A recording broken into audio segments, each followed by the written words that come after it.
The popular and long-running series of children's books gets the big screen treatment in Clifford, the Big Red Dog, a Paramount Plus exclusive that's about Clifford who's, wait for it, a big red dog. I know, the title's so vague, how could you have possibly figured that out if they didn't beat you over the goddamn head with the fact that he's called Clifford, the Big Red Dog, and is in fact a big red dog. So, if you've been living under a rock, there has been a series of books about Clifford who, again, a big red dog, and he just goes on adventures, and he's a big red lovable dog that just wants people to hug him and squeeze him and call him George, even though you would think about it, since he's the big one, he should be hugging and squeezing the people and calling him George, but he doesn't talk because he's, again, a big red dog.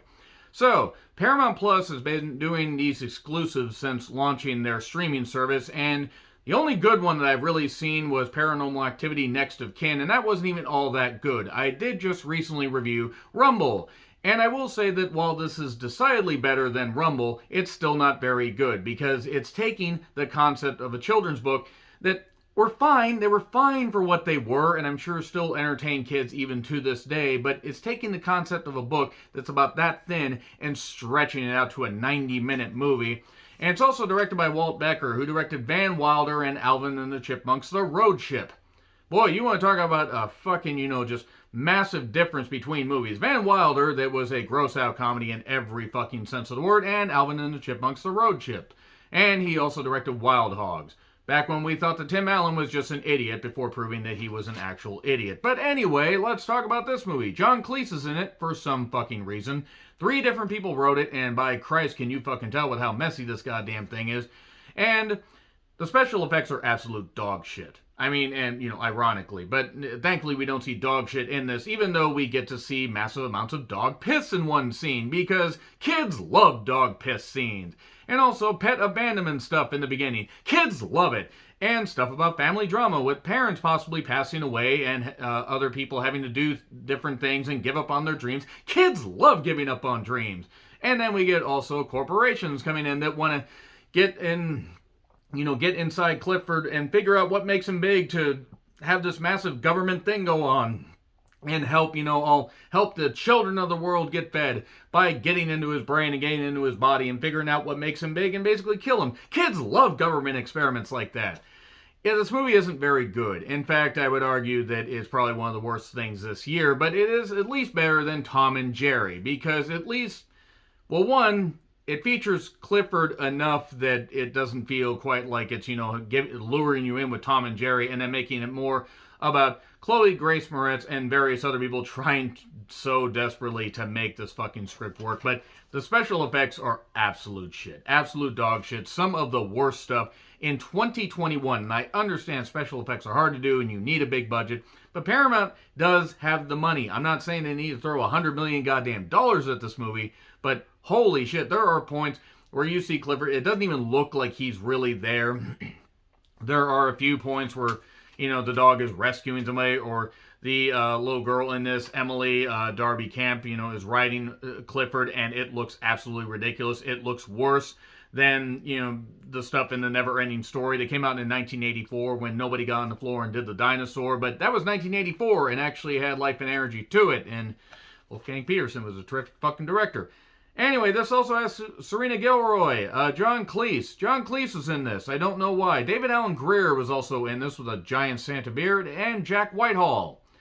And also Rosie Perez and Kenan Thompson. There were various people in this movie, and I'm not really sure why. I think that from now on, I'm just going to assume that anybody that's in a movie like this either gets paid copious amounts of money, has, pictures that they don't want leaked out, or the studio has one of their loved ones and is going to send them over a barrel over Niagara Falls unless they agree to do this, and then halfway through the shooting they do it, but they're locked into a contract and they can't do it. That's a little bit dark, but kids love being locked into contracts. So yeah, Emily can't fit in. Her and her mother, Maggie, they move to the big city, and Emily's basically made fun of because she's at this private school on scholarship. She makes friends with a nerdy kid named Owen who ends up helping him out. But she's picked on by this bully and stuff like that. It's the most surface shit that you could get.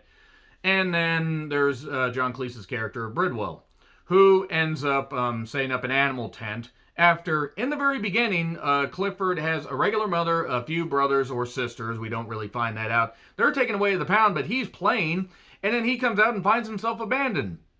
That's great. Great. Let's just show an abandoned puppy. Okay, great. I mean, and I know. I mean, and look, I'm an animal person, and it's an animated dog. It is what it is. But I've had various pets throughout my life. Various dogs, a few rabbits, a few cats, and stuff like that. And that element of the story about Emily and Clifford coming together and forming a bond. Okay, that was fine. That was fine. I'm not gonna knock that because again, I'm an animal person. But as far as everything else in this movie is totally fucking generic. Characters are just there to basically interact with Clifford. Like, holy shit, what's going on with this? Like, Clifford ends up as a small puppy. She finds him at this tent area where this seems bigger on the inside. Aha, Doctor Who reference. And then she ends up acquiring the dog because the dog sneaks away in her backpack. Somehow is there, doesn't make noise while she's at school, comes out of her house, or comes into her house out of the backpack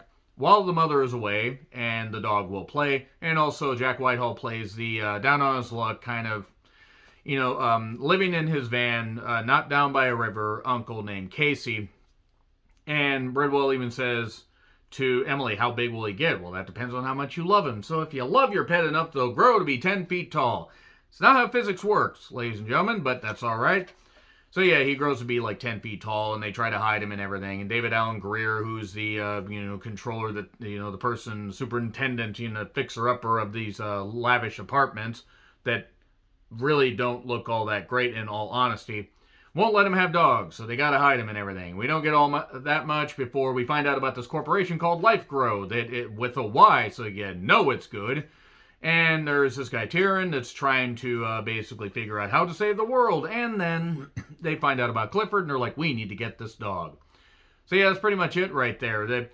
We get various comedic elements and stuff like that. We do get a few touching moments where Emily doesn't want to give up the dog, but maybe has to keep him safe and stuff like that, and has to learn basically to stand up for herself and have Clifford, in her life and stuff like that. So yes, okay, that stuff's fine. As far as a movie, though, the movie's absolute shit. The movie's one of the worst things this year. But at least there's an endearing moments between Emily and a computer-generated dog, and she got to ride on him and look like a Barbie sitting on top of the stuffed animal. Seriously, look at the special effects near the end of this movie. It's like they gave up on the goddamn thing. But that being said, it's on Paramount Plus, so if you have Paramount Plus, you could certainly do worse things with your time, but there you go. I don't know why I need to really put a spoiler warning here, because it's about Clifford the Big Red Dog. You can't expect much in this. Let's get into spoilers. Watch it on Paramount Plus if you want, if you got kids. Spoilers. Okay, so yeah, that whole thing with Bridwell, John Cleese's character, he sets up his tent, and has various animals that he gives away to people and everything. There were some adorable rabbits there, and they kind of remind me of a couple rabbits I had. Emily is trying to keep Clifford safe, and Owen comes from a very rich family, and the dad, who's totally taking this in stride, by the way, while this big red dog is in their lavish apartment, says, okay, yeah, we'll send him away to Shanghai. He'll be safe there because this company is trying to go after him, and because Shanghai, China, they have more money than any federal government, including their own. Don't ask me how that works.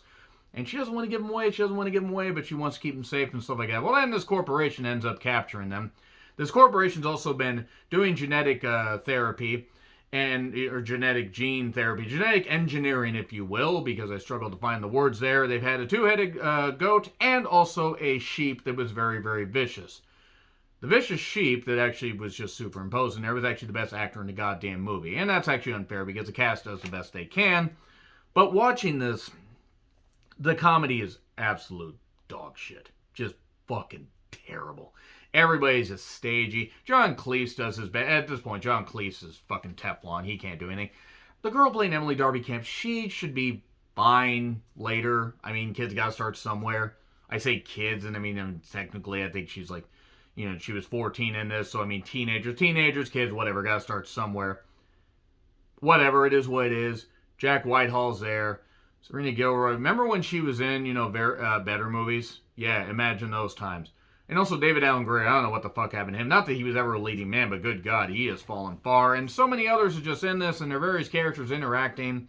And Clifford's big and does big dog stuff and everything. Eventually rescues a guy who almost falls off a roof trying to install his own satellite. Don't do your own work, kids. Pay somebody else to do it. Kids love doing that.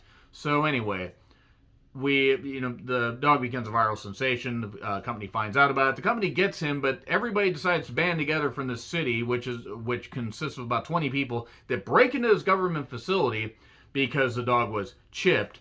But then the assistant gets upset and decides to change the chip information around and everything, so it actually is going to be belonging to Emily. She makes a speech at the end because she gets the dog out and stuff like that. And I want to keep the dog. And then they decide, oh, wait, you actually own the dog? Because the assistant basically said, screw you, I quit. And that's it. There's no real danger. There's no real nothing. There's nothing to this movie except a couple of the endearing moments between the dog, that isn't really there, and Emily. Other than that, the movie's hollow. The movie's just generic. The movie it's not the worst thing I've seen this year, not even close, but there's also various product placements, like the fact that they had Zillow. Zillow is apparently something where you can get, it's like a real estate app thing, and boy, did they just slam and shoehorn that goddamn thing in there like an ice pick to your fucking skull. Also, at one point, Clifford decides to play with a pug and almost eat him, and then has to spit him back up, and the pug looked really frightened. Not that pugs don't always look frightened, because pugs are weird-looking dogs, but good dogs. All dogs are good dogs.